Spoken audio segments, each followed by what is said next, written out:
ዳዊት የልቡ ትርታ ጨመረ። ነገ ሁለት ደስታ ይጠብቀዋል። አንደኛ የዓመታት ድካሙ የሆነው የቅኔ ምስክርነት፣ ሁለተኛው ደግሞ ያቺ በአባ ኖላዊ እጅ ታሸገችው ምስጢራዊ ደብዳቤ።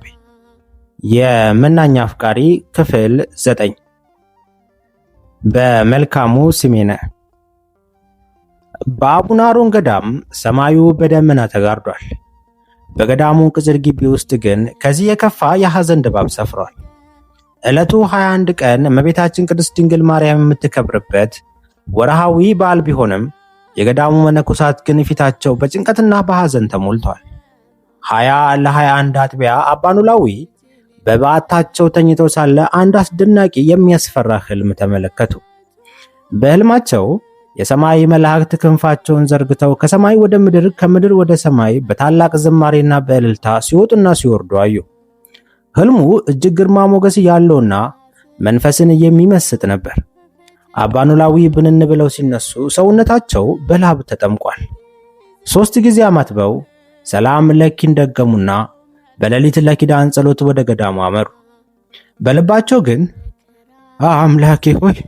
አምላኬ ሆይ ነገር ሁሉ ለበጎ እንደምታደርግ አውቃለሁ እያሉ በዝምታ ይሟገቱ ነበር። የኪዳን ጸሎት ተፈጽሞ መነኮሳቱና የአካባቢው ምዕመናን እየተባረኩ ሲወጡ የአባ ኖላዊ አይኖች ግን ዓለም ባንቺን ይፈልጉ ነበር፣ ግን አላገኟትም። ማህሌትን ወደ ኋላ አስቀርተው ዓለም ባንቺ ምን ሆና ነው ያልመጣችው የኔ ልጅ ሲሉ በጭንቀት ጠየቋት። ማህሌትም በለሰለሰ ድምፅ እኔ እንጃ አባቴ፣ ትላንት ምሽት እንደተለያየን እኔም አላየኋትም፣ ምናልባት የግል ጸሎት ላይ ሆና ይሆናል ስትል መለሰች። አባ ኖላዊ ግን ልባቸው ፍርሃትን ተሞልቷል። በይ የእኔ ልጅ ወደ በዓቷ ዋሻዋ ሄደሽ ጠይቀሽ ንገሪ፣ ያች ልጅ አንድ ነገር ሆና እንዳይሆን አሉ አባ ኖላዊ። ማህሌት ቀን 6 ሰዓት አካባቢ ዓለም ባንቺን ለመጠየቅ ወደ ዋሻዋ አመራች። ምናልባት ጸሎት ላይ ከሆነች ብላ የዋሻው መግቢያ ላይም ያለውን 2 ድንጋይ አንስታ አጋጨች። ነገር ግን ምንም ምላሽ አላገኘችም። ደጋግማ ብትሞክርም ዋሻው ዝምታን ብቻ መለሰላት። በመጨረሻም ጭንቀት ስለወረራት መፍትሄ ፍለጋ ወደ አባ ኖላዊ ዘንድ ተመልሳ ሮጠች። አባ ኖላዊና መነኮሳቱ ተሰብስበው ወደ ዋሻው ሄዱ። ዋሻውን ከፍተው ሲገቡ ዓለም ባንቺ ዳዊቷን ትራስ አድርጋ ተኝታለች። ማህሌት ደንግጣ ወለተ እያለች ራሷን እየነቀነቀች ልትቀሰቅሳት ሞከረች። ዓለም ባንቺ ግን ምንም ምላሽ የላትም። ማህሌት በድንጋጤ ወደ አባ ኖላዊ ዞራ አባቴ ምን ሆና ነው የማትመልስልኝ ስትል ጠየቀች። አባ ኖላዊ ተረጋጊ እስኪ የኔ ልጅ ብለው ቀስ ብለው ተጠጉና አንገቷ ስር ያለውን የደም ስር ያዝ አድርገው ሲመለከቱ ክዋሉ በድንጋጤ። ዓለም ባንቺ ተኝታ ወይንም ደክሟት አልነበር። አባ ኖላዊ አስተውለውት ሲመለከቱ ወዲያኛው አሸልባለች። ከዚህ ዓለም ድካም አርፋለች፣ ወይንም በእኛ ቋንቋ ሞታለች። የገዳሙ መነኮሳት ስቅስቅ ብለው አለቀሱ። ገዳሙን የሐዘን ድባብ ዋጠው። ዓለም ባንቺ እናቷን ምን ያህል እንደምትወድ አባ ኖላዊ ያውቁ ስለነበረ ወደ ወረታ መልእክተኛ ላኩ። በነጋታው የዓለም ባንቺ እናት እየከነፉ ከወረታ ወሎ አቡነ አሮን ገዳም ደረሱ። ደረታቸውን እየደቁ ምን ነው ልጄ፣ ምን አጠፋው፣ ምን አለበት ብትሰሚኝ እያሉ አንዴ ከመሬት አንዴ ከድንጋይ ትወድቅ ጀመር። ደፍሮ የሚያጽናናት ሰው ፍጹም አልነበረም። የዚህች እናት ለቅሶ መነኮሳቱን ብቻም ሳይሆን የአካባቢውን ምዕመናን ሁሉ ደምን ባስለቀሰ። አባ ኖላዊ ልጄ ተይ አታልቅሽ፣ ልጅሽ እንደ ቅዱሳን ክብር ነው ያረፈችው፣ ለእኛም የምትለምንልን ቅድስት ናት እያሉ አጽናኗቸው። እናቲቱ አስከሬኑን ወደ ወረታ ወስዳለሁ ቢሉም የገዳሙ ሥርዓት ስለማይፈቅድ እዚያው አቡነ አሮን ገዳም በብዙ ሊቃውንት ፍታት ተደርጎላት ሥርዓተ ቀብሩ ተፈጸመ። በዓለም ባንቺ ሞት ማህሌት ክፉኛ ተጎዳች። ቀን ከሌት ማልቀስ ሥራዋ ሆነ። ሀብላ ምናኔዋን ስትጀምር ከጎና ሆና የተከተለች፣ ሲከፋት የምታጽናናት፣ ህሊናዋ ሲረበሽ የምታበረታት፣ ክፉ ደጉን የምታማከራት ወዳጇን በማጣቷ ነፍሷ ተረበሸ። በሌላ በኩል ደግሞ በዋሽራ የሚገኘው ዳዊት ሌሊቱን ነጋ አልነጋ እያለ በዓይኑ እንቅልፍ ሳይዞር ቅኔውን ሲያወጣና ሲያወርድ አደረ። ሌሊት 9 ሰዓት ተነስቶ ቤተክርስቲያን ሄደ። ከኪዳን እስከ ቅዳሴ ሁሉም ስርዓቶች ተከናውነው ምዕመናኑ በቡራኬ ከተሸኙ በኋላ መምህር የኔታ ናሆም መንበራቸውን ዘረጉ። ከተለያዩ ቦታዎች የመጡ መምህራንም በክብር ተጋብዘዋል። በዕለቱ ቅኔ ለማስመስከር ብዙ የቅኔ ተማሪዎች ከተለያየ ቦታ ከትግራይ፣ ከጎንደር፣ ከሸዋ፣ ከጎጃምና ከደቡብ ኢትዮጵያ መጥተው ተሰልፈዋል። እያንዳንዱ ተማሪ የየራሱን ቅኔ ተቀኝቶ ከጨረሰ በኋላ የዳዊት ተራ ደረሰ። ዳዊት ሕሊናውን ሰብስቦ የቅኔ አዝመራውን በመምህራኑ ፊት ሊዘራ ቆመ።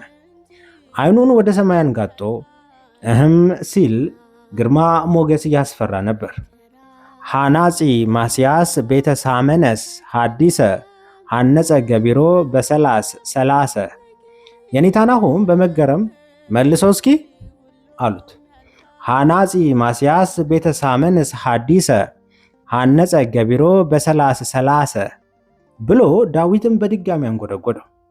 ይህ ደግሞ እንደምን ያለ ቅኔ ነው? በል ሰምና ወርቁን አምጣው አሉት። ሰሙ አናጺው ማስያስ ቤቱን አዲስ አድርጎ በትንሣኤ ሰራው።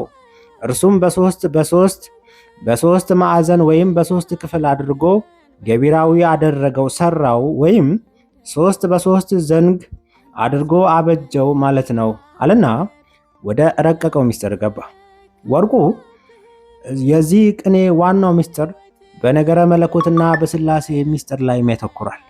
ማስያስ ወይም መሲህ ክርስቶስ ቤተ መቅደስ የተባለውን የሰውን ነፍስ አዲስ አድርጎ ከሶስቱ ባህሪያተ ነፍስ የሰራው አናጺ እርሱ መሆኑን ያመለክታል። አንድም ደግሞ በቀራንዮ አደባባይ ተሰቅሎ ቅድስት ቤተ ክርስቲያንን በደሙ ሲመሰርታት በሶስት ክፍል ቅኔ፣ ማህሌት፣ ቅድስትና መቅደስ አድርጎ አነጸው ማለት ነው። በሰላሰ 3 የሚለው ደግሞ የስላሴን አንድነትና ሶስትነትን ምስጢር ያመለክታል። አንድም በሶስተኛው ቀን መነሳቱን፣ አንድም በ30 ዓመቱ ተአምር መጀመሩን ያሳያል። ሐዲሰ የተባለው ደግሞ የብሉይ ኪዳን ስርዓት በሐዲስ ኪዳን መተካቱን ያሳያል ብሎ በረጅሙ ተነፈሰ ዳዊት። በዚህ ሰዓት እንደ አሸን ተጠራቅሞ የነበሩት ተማሪዎች በሙሉ በጭብጨባና በሆታ መድረኩን አቀለጡት። የኔታ ናሆም ፈገግ ብለው ጥሩ ጅማሮ ነው፣ እስኪ ሌላም አሉት። ዳዊትም ቀጠለ።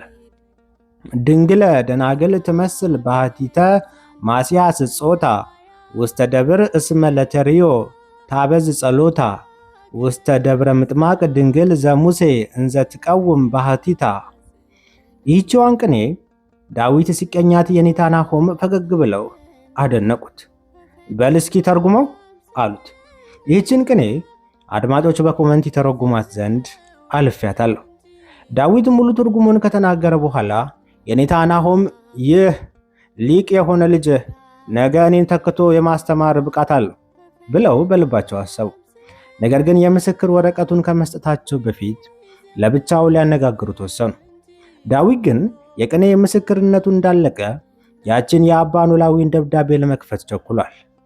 በዚህ ምሽት ዳዊት ዲያቆን ሰናይ ለሌላ ተልእኮ ሄዶ ስለነበረ ዳዊት በጎጆ ውስጥ ብቻውን ማደር ግድ ሆኖበታል። በድቅድቅ ጨለማ ጧፍ እያነደደ አባ ኖላዊ ምን ብለውኝ ይሆን? ምን የሚል መልእክት አሸክመውኝ ይሆን? ማህሌት ጋር እንድትጋባ ሳምኜልሃለሁ የሚል ይሆን? ወይንስ እኔ ለአንተ ሙት ነኝ ስላለች ሌላ አግባ የሚል እያለ በጭንቀት ተናወጠ። ማን ነው ስህተተኛው? እኔ ወይስ ማህሌት ወይንስ እግዚአብሔር የሚለው ምላሽ የሌለው ጥያቄ ሰላሙን ነሳው። ማፍቀር ስህተት አይደለም አለ ለራሱ የጠየቀው ሰው ያለው ይመስል። ፍቅር ማለት ክርስቶስ ነው።